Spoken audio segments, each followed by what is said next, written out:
Hello बच्चों, कैसे हो आप सभी। आज बेटा हम स्टार्ट करने वाले हैं जो मैंने लास्ट कल क्या बोला था कि जो एंथैल्पी उसकी हम न्यू टर्म्स लेके आएंगे। एंड बेटा कल जो हमने एंथैल्पी के लिए एक फॉर्मूला देखा था बेटा, उसी के बेस पे हम आज क्या करने वाले हैं, न्यूमेरिकल। ठीक है, एक तो हम न्यूमेरिकल देख लेते हैं फर्स्टली, देन बेटा एंथैल्पी के बेस पे हम कुछ और टर्म्स हैं उनको डिस्कस करेंगे। ठीक है, तो बेटा मैंने क्वेश्चन ऑलरेडी राइट किया हुआ है, आपको देखना है कि क्या क्या चीज इसमें दी हुई है और क्या पूछा हुआ है, तो उसके बेस पे आपको फॉर्मूला अप्लाई करना होता है। ठीक है बेटा, देखो आपके पास अमोनियम नाइट्रेट है और नाइट्राइट सॉरी, और ये डीकम्पोज हो रहा है, इसका टेम्परेचर दिया हुआ है 373 केल्विन। ये जब डीकम्पोज होगा, देखो बेटा यहाँ सॉलिड फॉर्म है और जब डीकम्पोज होगा तो ये गैस फॉर्म देगा, नाइट्रोजन और वाटर मॉलिक्यूल। ठीक है, दैट मीन्स यहाँ पर गैस रिलीज होगी। इस रिएक्शन के लिए बेटा जो डेल्टा एच है उसकी वैल्यू कितनी है, -223.6 किलो जूल मोल इनवर्स। क्योंकि क्वेश्चन में देखो delta H for the reaction at 1 atmospheric pressure and same temperature है, इस पर आपके पास डेल्टा एच की वैल्यू दी हुई है।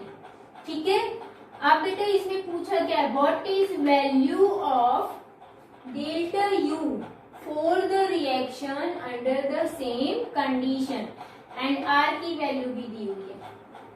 तो बेटा बहुत सिंपल है, इंटरनल एनर्जी चेंज पूछा हुआ है, दिया क्या हुआ है delta H, that means enthalpy change दिया हुआ है, एंड आर की भी वैल्यू है, टेम्परेचर भी दिया हुआ है। आपको फॉर्मूला अच्छे से याद होगा कि फॉर्मूला क्या था। तो बेटा जब हम इसका सॉल्यूशन देखेंगे तो सबसे पहले इसमें गिवन क्या क्या है वो लिख देंगे। देखो एक तो हमारे पास है टेम्परेचर, कितना है 373 केल्विन। बेटा केल्विन नहीं है, चेंज करने की जरूरत है नहीं। ठीक है, डेल्टा एच की वैल्यू कितनी है, -223.6 kilo joule mole inverse. And बेटा आर की वैल्यू क्या दी हुई है, 8.314 joule kilo inverse mole inverse.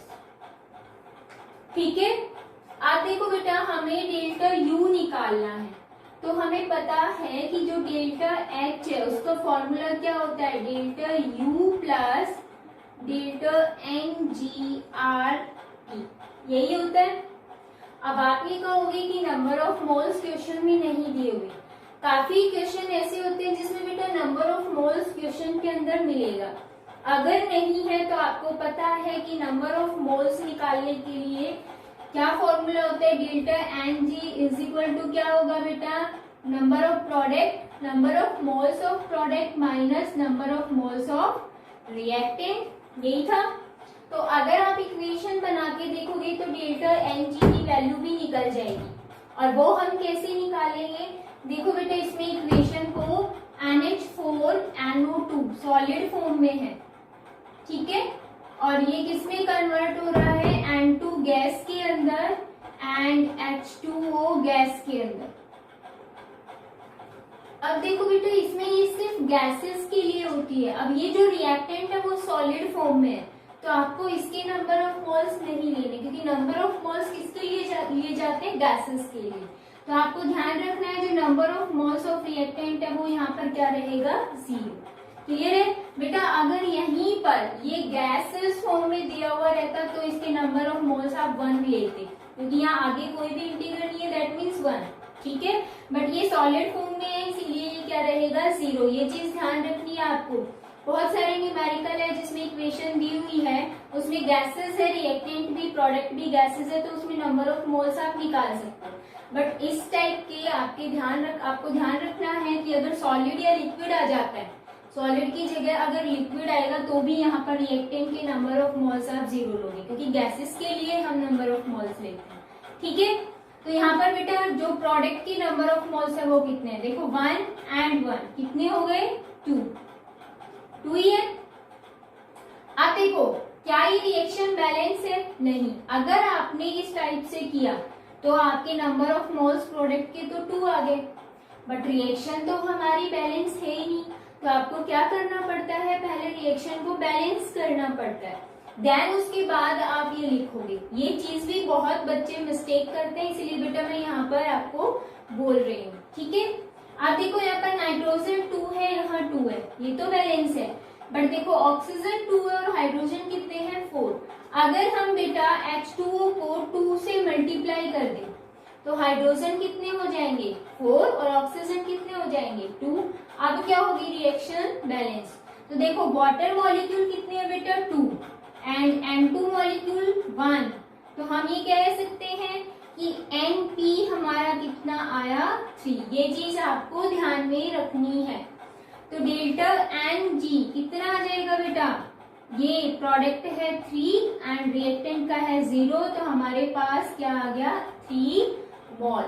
तो हमारे पास आंसर आ चुका है, डेल्टा NG की वैल्यू हम निकाल चुके हैं। अब ये बस पुट करना है, ठीक है। अब देखो बेटा आपको डेल्टा U निकालना है, तो अगर हम delta U is equal to देखें तो क्या आएगा delta H minus delta NGRT, clear. अब देखो डेल्टा H की वैल्यू बेटा माइनस में है, तो एज इट इज माइनस में पुट कर दो, माइनस 223.6। और आप यहाँ पर इसकी अगर यूनिट भी लिखोगे साथ साथ में तो देखते चलना, माइनस डेल्टा N की वैल्यू अभी अभी निकाली 3, ठीक है, एंड R की वैल्यू कितनी होती है हमारे पास 8.314, राइट, एंड इनटू टेम्परेचर करोगे। लेकिन एक चीज और ध्यान में रखनी है आपको बेटा, ये किलो जूल में दी हुई है बट आपको जूल में लेके चलना है यहाँ पर, ठीक है, क्योंकि आपने पढ़ा हुआ है इंटरनल जो एनर्जी है वो किस में आती है जूल के अंदर, अर्ग के अंदर, तो ये ध्यान रखनी है। तो इसको हम क्या कर देंगे 10-3 से मल्टीप्लाई कर देंगे एंड इनटू बेटा T कितना दिया हुआ है 373। और जब आप इसको कंप्लीट सॉल्व करोगे, देखो यहाँ पर माइनस और यहाँ भी माइनस है, पहले इसको सॉल्व कर लेना पूरे को। सॉल्व करने के बाद ये वैल्यू माइनस में आएगी और ये वैल्यू भी किस में है माइनस में। आपको पता है माइनस माइनस क्या होता है प्लस, बट साइन तो माइनस आएगा, डिजिट क्या हो जाएंगी प्लस हो जाएंगी जो वैल्यूज है। तो डेल्टा U की वैल्यू कितनी आएगी 232.9। और जब बेटा इसमें सभी में आप क्या कर दोगे, इनकी यूनिट भी साथ साथ मेंशन करोगे, तो आपके पास जो आंसर आएगा वो क्या आएगा मोल इनवर्स के अंदर, ठीक है। मैंने आपको बोला था कि इनकी यूनिट भी साथ साथ लिख दो, आपस में जब कैंसिल आउट हो जाएंगी प्लस माइनस वाली, तो आपके पास जो बचेगा वो बचेगा ओनली मोल इनवर्स के अंदर। तो ये आपकी आ गई है इंटरनल एनर्जी। आपको ऐसे क्वेश्चन करना है। और मैंने आपको पहले ही बता दिया, अगर बेटा यहाँ पर गैसेस दिया होता तो आप यहाँ 0 नहीं लेते, ये चीज भी ध्यान रखना है। काफी क्वेश्चंस में बेटा जो नंबर ऑफ मोल है वो क्वेश्चन में दिया हुआ रहता है, आपको फाइंड आउट करने की जरूरत नहीं होती, आप यहाँ कैलकुलेट नहीं करोगे, वहां जो क्वेश्चन में दिया हुआ है एज इट इज उठाया और हमने पुट कर दिया, क्लियर है। तो ये चीज आपको ध्यान में रखनी है, ये मैं बार बार बोल रही हूँ क्योंकि बच्चे बहुत मिस्टेक करते हैं। तो बेटा ये था उसके बेस पे न्यूमेरिकल जो हमने कल एंथैल्पी देखा, ठीक है। अब बेटा मैं कुछ न्यू टॉपिक डिस्कस करने वाली हूँ, जल्दी से स्क्रीनशॉट ले लीजिए। चलो नेक्स्ट स्टार्ट करेंगे हम हीट कैपेसिटी। जैसे ही हमने बेटा हीट के बारे में डिस्कस किया था वैसे ही हम डिस्कस करेंगे हीट कैपेसिटी। और जो हीट के टॉपिक्स थे वही बेटा हम यहाँ पर लेके चलेंगे हीट कैपेसिटी के टॉपिक्स। कैसे अभी डिस्कस करते हैं। देखो सबसे पहले तो आपको पता होना चाहिए कि हीट कैपेसिटी होती क्या है।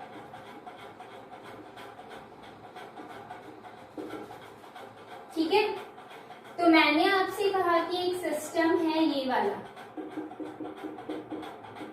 जिसके अंदर कोई ना कोई गैस या कोई सब्सटेंस फिलअप है।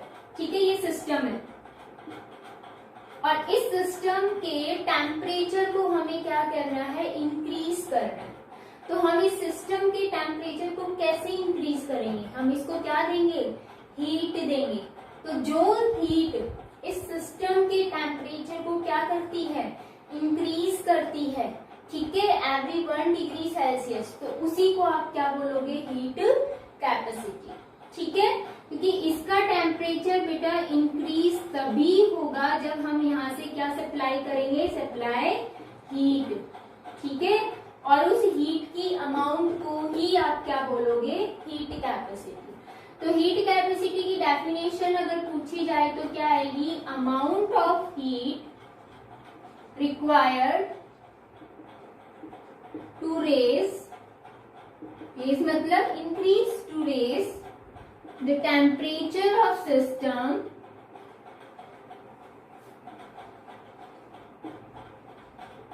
through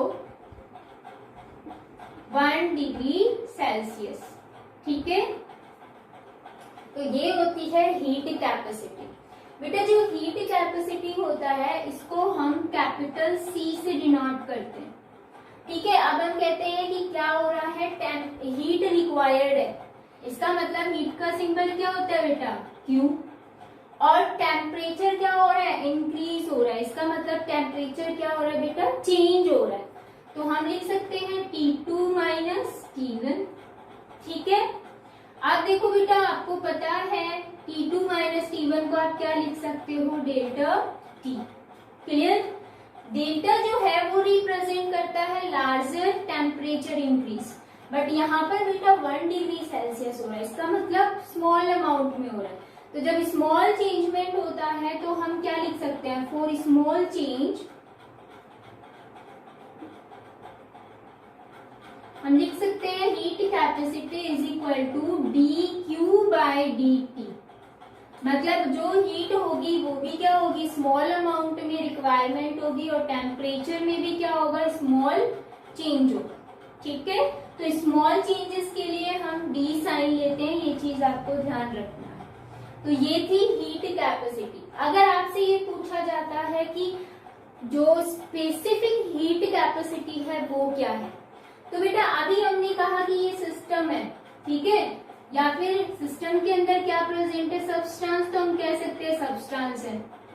अगर मैंने आपको ये कह दिया कि ये जो सब्सटेंस है वो कितना है, 1 ग्राम है, 1 ग्राम सब्सटेंस के टेम्परेचर को इंक्रीज करने के लिए जो हीट रिक्वायर्ड होगी उसी को बेटा हम क्या बोलेंगे, specific heat capacity,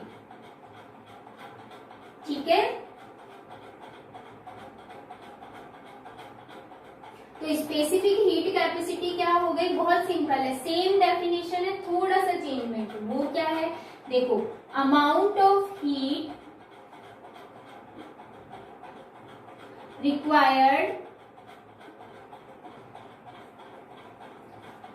to raise the temperature of 1 gram of substance। बस इतना सा चेंजमेंट है बेटा, इसमें हमने फिक्स वैल्यू, फिक्स हमने क्या ले लिया है, मास ले लिया है किसी भी सब्सटेंस का, ठीक है। 1 gram of substance through 1 degree Celsius, clear. तो ये था किसी सॉलिड या किसी लिक्विड के लिए जो हम बताएंगे स्पेसिफिक हीट कैपेसिटी।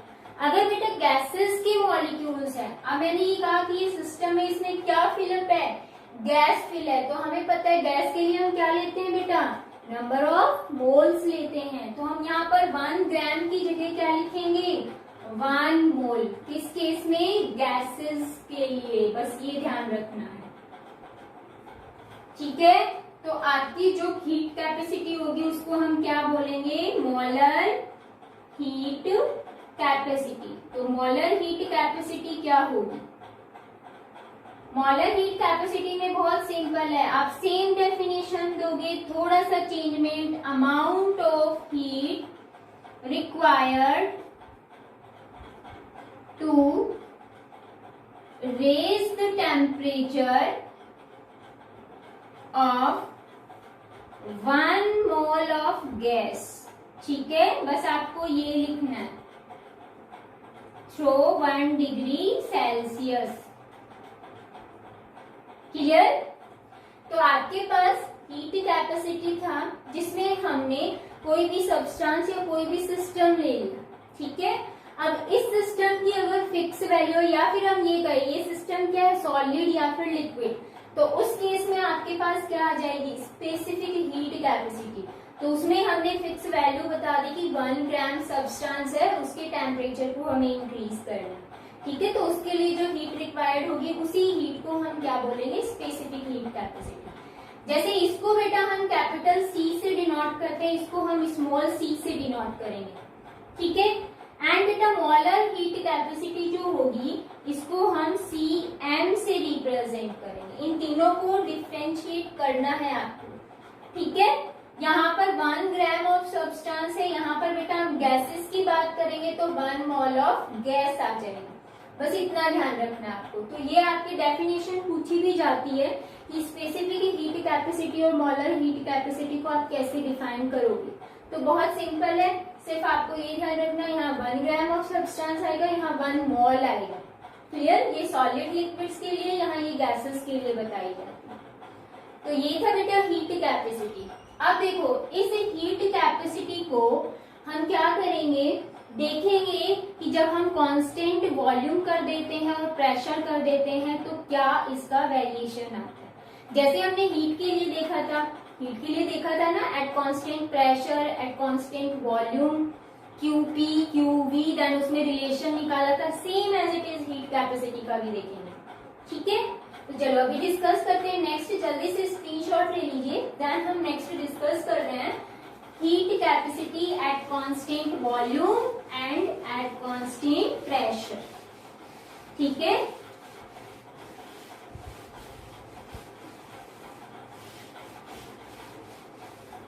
अब देखो heat capacity at constant volume, अभी वॉल्यूम के लिए बताती हूँ, फिर उसके बाद प्रेशर के लिए, ठीक है। देखो अभी अगर हमने देखा कि heat capacity is equal to क्या था, dQ बाय dt, यही था, ठीक है। स्मॉल चेंजमेंट ही लेके चलेंगे हम। अब देखो हमें पता है फ्रॉम या according to from first law of thermodynamics, उसके अकॉर्डिंग बेटा क्या होता है हमें पता है,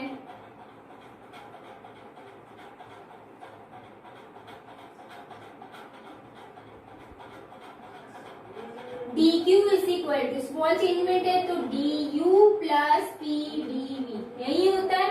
हम क्या करेंगे, dQ की वैल्यू इक्वेशन फर्स्ट में पुट कर देंगे, put the value of dQ in equation first. जैसे ही पुट करेंगे बेटा क्या आएगा, C is equal to du plus pdv divided by dt, यही है, ठीक है। हमने कहा at constant volume, at constant volume का मतलब क्या है, डेल्टा T या फिर dV इज इक्वल टू 0। तो ये वैल्यू क्या हो गई, 0 हो गई, तो हम कह सकते हैं CV। अब बेटा यहाँ V लोगे, एट कांस्टेंट वॉल्यूम की बात करें, CV इज इक्वल टू क्या आ जाएगा बेटा, du बाय dt। क्लियर है, आपको याद है QV, जो हीट थी QV वो किसके इक्वल थी, डेल्टा U के इक्वल थी, याद है ना, सेम एज इट इज है। देखो बट यहाँ पर टेम्परेचर चेंज करना है, तो ये ध्यान रखना है आपको, हीट कैपेसिटी में टेम्परेचर ही चेंज हो रहा है, ठीक है। तो यहाँ आपके पास ये आ गई है heat capacity at constant volume, clear. अब हम डिस्कस करेंगे क्या, हीट कैपेसिटी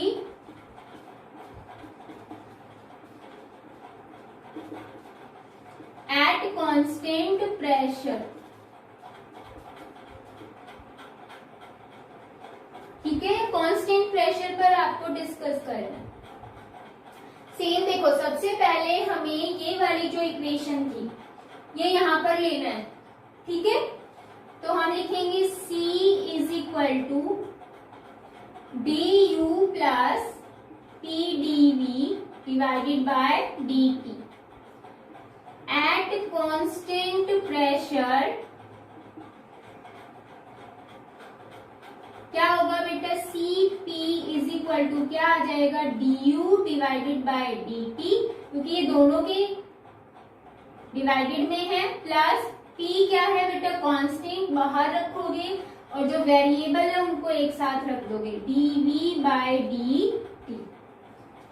ठीक है, आप देखो फ्रॉम एंथैल्पी, एंथैल्पी मतलब डेल्टा एच था ना, चेंज थी वो, तो आपको चेंज नहीं लेना। एच इज इक्वल टू क्या होता है, u प्लस पीवी, आपको बताया था। ठीक है, we know that enthalpy H is equal to क्या होती है, u plus PV.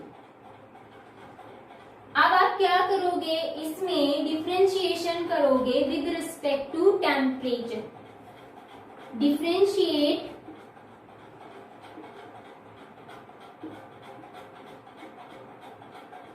With respect to temperature. ठीक है, तो देखो डिफरेंशिएट के लिए भी सिंबल क्या आता है, डी, एच आ गया। विद रिस्पेक्ट टू टेम्परेचर का मतलब डिवाइडेड बाय क्या कर दोगे बेटा, dt is equal to same as it is du divided by dt plus p, p constant है ये ध्यान रखना, तो p आपको रखना है, डिफरेंशिएट नहीं करना है as it is, and dv by क्या आ जाएगा, dt। देखो ये वैल्यू किसके इक्वल आई है, dh बाय dt के, यहाँ पर आपको ये दिख रही है ये वैल्यू एज इट इज, तो हम कह सकते हैं from equation first and second.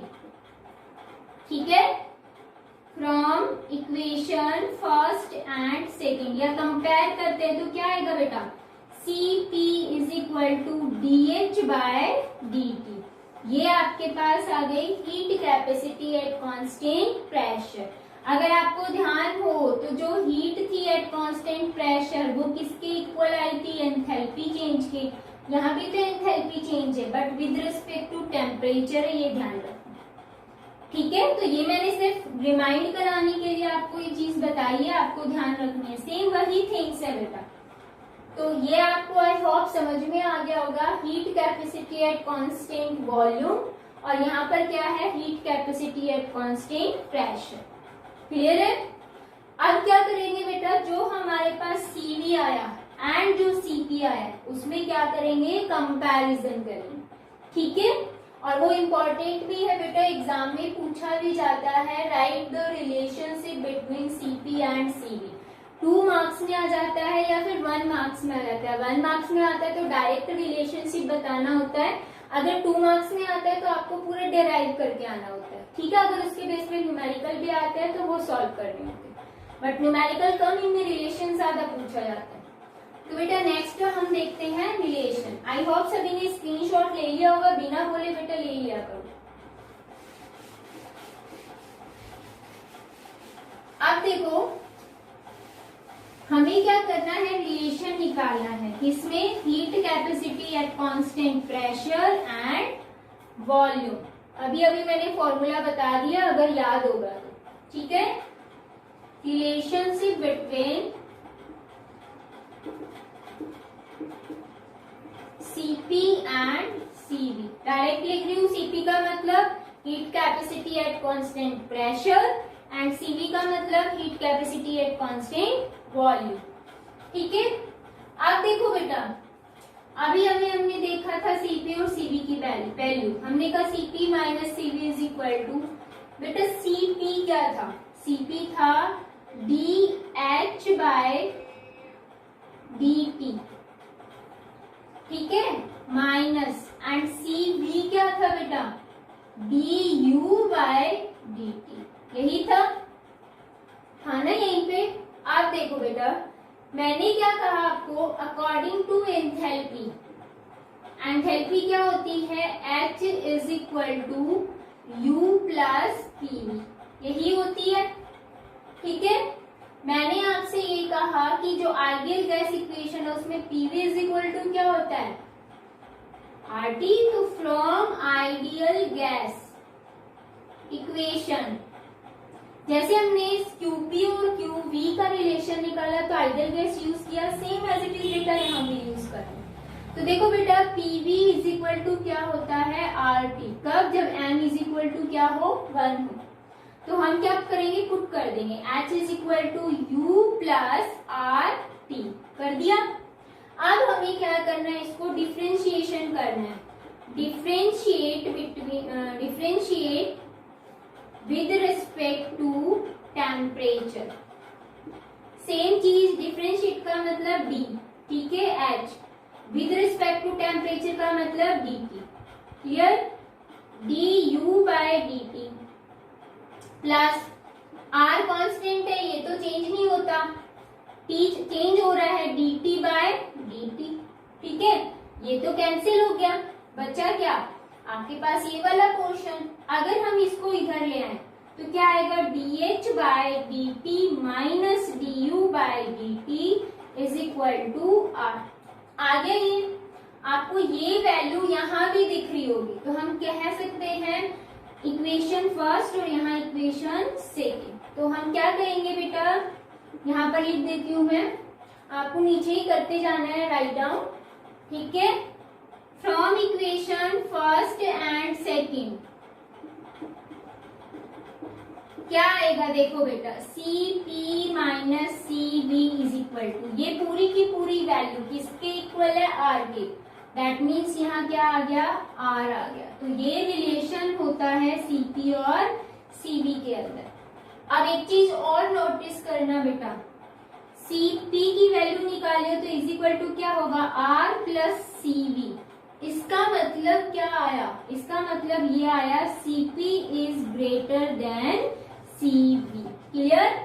ये चीज आपको ध्यान रखना है। Heat capacity at constant pressure is always greater than heat capacity at constant volume. उसमें क्या था बेटा? Qp और Qv इक्वल आ रहे थे, बट इसमें इक्वल नहीं है। क्या है ये चीज? ये ग्रेटर है इसके कंपेयर में, ये चीज आपको ध्यान रखनी है, ठीक है। अब देखो बेटा, ये पूरा का पूरा जो रिलेशन है आपका यहाँ तक पूछा जाता है, ये मैंने एक्स्ट्रा चीज बताई है आपको। यहाँ तक आपका रिलेशन अगर पूछा जाता है तो बहुत सिंपल है, Cp और Cv की वैल्यू आपको पता होनी चाहिए, वो पुट करनी है, ठीक है। देन आपको एंथैल्पी वाली इक्वेशन यूज करके उसमें आइडियल गैस इक्वेशन यूज करके ये वैल्यू चेंज करनी है। देन डिफरेंशिएशन करना है विद रिस्पेक्ट टू टेम्परेचर, और जैसे ही चेंजमेंट करोगे आपके पास ये वैल्यू R के इक्वल आएगी। आप इस वैल्यू की जगह R पुट कर दोगे, क्या आ गया? रिलेशन। सबसे इजी है, 2 मार्क्स आपको बहुत इजीली मिल जाते हैं, बस थोड़ा सा कंसेप्ट ध्यान में रखना है, ठीक है बेटा। तो ये हो गया है आपका कंप्लीट। कल बेटा मिलते हैं और टॉपिक्स के साथ। एंथैल्पी अभी हमारा चल ही रहा है, एंथैल्पी में ही हम आगे डिस्कस करेंगे और भी टॉपिक्स के साथ में। Take care.